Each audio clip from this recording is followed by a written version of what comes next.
More classic maps now. I've got 6 of these to go, and I'll be doing them in chunks of 2. So here we have the Phobos Lab first up. Doing it in post-commentary again. It only took me 2 tries on this one to determine that post-commentary was the best way to go, because it was already triggering me, just sort of forgetting that certain areas existed. Again, it's a bit of a difficult map to go through with the stuff that you've got, obviously, because the damage output is so much worse than it is in the original game, so this map is inherently one of the more difficult ones to get through, especially with the abundance of pinkies. There's that one, plus there's a couple more beyond the yellow door, and then there's maybe another half dozen in the rest of the level, so you've got nearly 10 pinkies to be dealing with. And so the rocket launch is going to be your best friend in getting rid of those. Either that or the shotgun, as you'll see as I play through this level. The double jump, of course, gives you some advantages which you wouldn't normally have, such as just skipping that area. Not that it actually matters, although I do think I missed that secret area in that little room with the couple of whatchamacallit possessed soldiers. So I didn't forget this one though, because this one's actually got a rocket launcher and a mega armor, which still only gives me the 50 points of armor, which is very, very annoying. I'd have liked for it to have given me 100 at least, but no, we're just gonna have to stick with the 50. Surprisingly enough, I didn't actually get myself killed in this room, even though there is a shitload of those guys. And yes, I almost did get myself killed, because the door has a tendency to close itself reasonably quick. So here, now that I'm in, and I pretty much can't get the hell back out because everybody's crowding around the door, I kind of just have to blow shit up everywhere I go. Apologies in advance if any of my thoughts become a bit disoriented, because my dad just decided to show me that the chicken that he was cooking, he's cooking on one of those... He got a char grill for his Father's Day present, because we celebrate Father's Day at a different date than you guys over in the States. A Sunday just passed was our Father's Day, so he got a char grill, and he got this weird sort of contraption that lets him cook. I think it's meant to be like beer chicken. I don't know anything about barbecues or anything like that, other than you cook shit on it. So he just decided, I think it's just like taking a can of beer, putting it on the thing, and then just sort of sticking the chicken on that. He has instead gone and opted with a can of lemon soft drink to give the chicken some kind of lemony taste. I can't lie, I'm actually interested in how it's going to taste.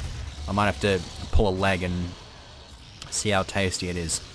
So this is one of the strategies that I was actually astounded I didn't even think of this earlier, because there is a soul sphere right there which acts as a mega sphere. And so I just thought, okay, well, just grab that and beast the hell out of this place. But I thought, okay, well, if I'm going to be dealing with more pinkies in the future, I figured I'd try to get rid of these guys while keeping them caught in this area, and then just take care of it later. But at this point, I just decided to screw it. There's only the one pinky left. I'll just steal it, get rid of it, and then I just got to deal with this little area. There is that barrel right there, which is going to be a bit annoying. The barrels actually have a pretty large blast radius, and here I lose half of my armor in one fell swoop, because I didn't think there'd be that many enemies around that corner, but they pretty much just lined up the entirety of that corridor right there and just blocked it off like a roadblock. So, and don't even get me started on this, because in order to trigger these platforms to rise back up, you got to land in the acid pit, so you've got to inherently take damage. The annoying part is, though, you have to actually time your double jump well in order to actually get onto the platform. You can't actually climb up the platform.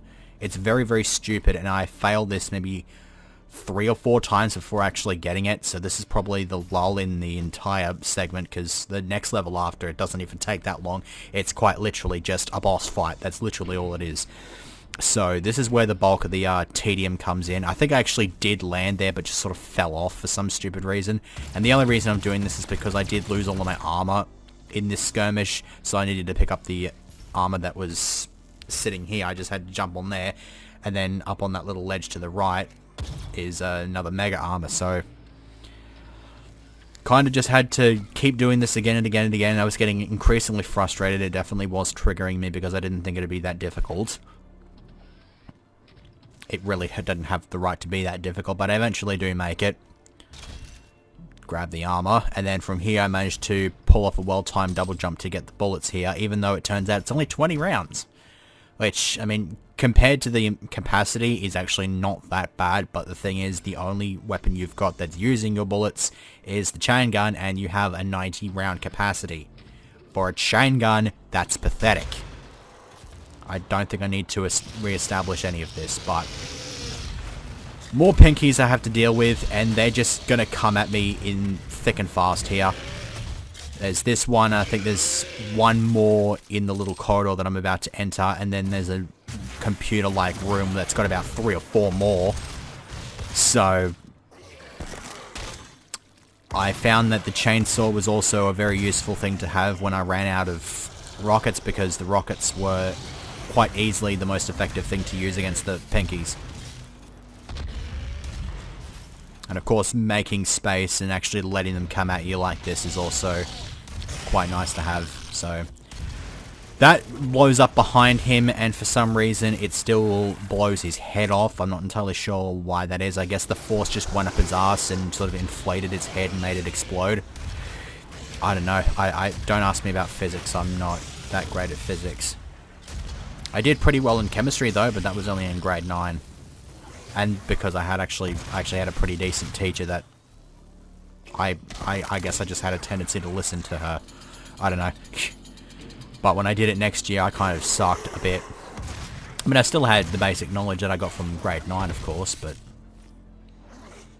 nah. I sucked in high school in general. That's just because the school I went to just sort of... I compare it to a prison. That's just because of how bad it is. I mean, they were supposed to help me when I was getting my diagnosis for my autism, and then they just didn't. That it wasn't exactly helped by the fact that I was just not going to school at all, and then just unofficially decided to drop out, by which time, I mean, if it occurred to anybody that I dropped out, it would have been like with maybe 2 weeks to go, and then they realized, oh shit, he's not been back here for a long ass time. And yet my parents were still expected to pay the bill. That's obviously because I didn't actually say, oh, I've dropped out, but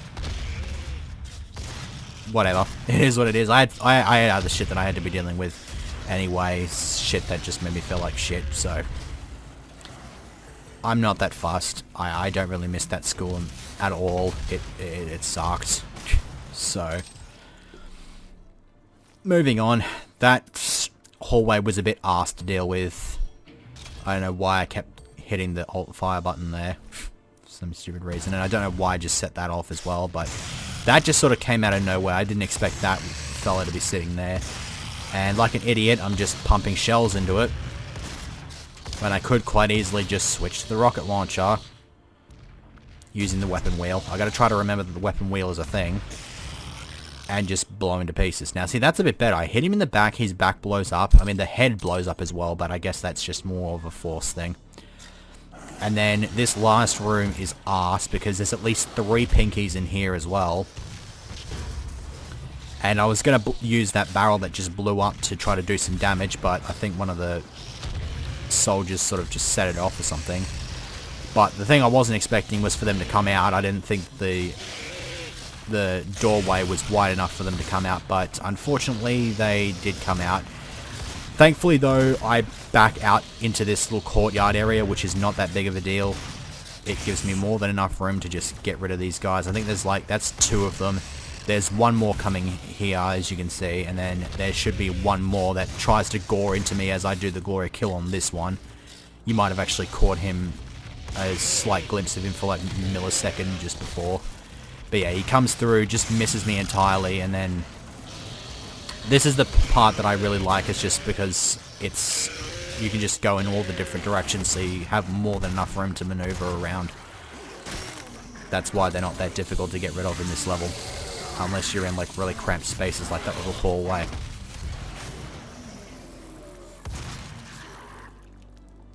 It's actually occurred to me that little hallway getting into there might have been a bit of an asshole if not for the fact that I sort of just always knew that it was there.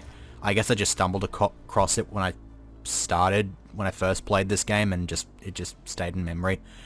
That's meant to be a secret door that leads back to the room with the yellow key. No, the yellow key room. You know what I mean. That room that you use the yellow key to get into. Yeah. So, there's another little area that I snuck into. That's supposed to have a light amp visor, but of course, you don't even have the lighting effects in this room that you did in the original game. I'm not entirely sure if that was an issue with the engine or something, but whatever. Thankfully, we got rid of all the enemies, and we are now done with this level. So we're 10 minutes in, but we've only got the 3 minutes left, so you know how long the next level's going to be. It's because it's the Tower of Babel. This is the last level in the second episode, and for any Doom aficionado, they will already know what the hell I'm going to be doing here. It actually gets me wondering if you're able to incorporate boss fights like this into the classic maps. I wonder. It makes me wonder if at some point in the future we're going to get the ability to put cyber demons into snap maps.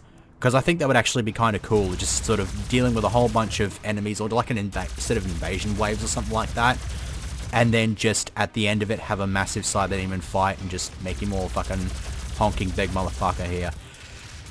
In terms of mechanics, he's actually a bit different from what we saw in the Lazarus Labs. He just does nothing but shoot those rockets, and he does shoot that wave of energy. I got hit by that because I didn't actually know he did that. I usually kept my distance away from him and just let him keep shooting these rockets. So he doesn't actually use that charged up blast or whatever, and he doesn't summon stalagmites or whatever the hell and shit like that, and he's not a multiple phase boss fight. It's pretty much just... It's more of a droney version of the boss fight where you're just constantly dodging rockets. But unlike in previous incarnations, you can't just you can't just punch the shit out of him for the obvious reason that you can't use your fists unless you have Berserk active, but the fact that he can hit you with a melee attack, it's not quite as deadly as his melee attack in Brutal Doom, which is just stomp the shit out of you until you get crushed, and if you use Minimize, it does twice as much damage. Keck. But you're just running around dodging shit. This is a bit difficult because I had to take my eye off him for a little bit just so I could get my bearings on where the hell I was, so I could find another one of these little hidden alcoves and grab some more ammo. But aside from that, it's not that big of a deal. I started this level with 200 in each. I've only lost the 95 armor. I'm not entirely sure if I lose any more health or armor here, but I think he's just about dead here, so... yeah, there he goes. So that's it. That's the 2 classic maps you get today.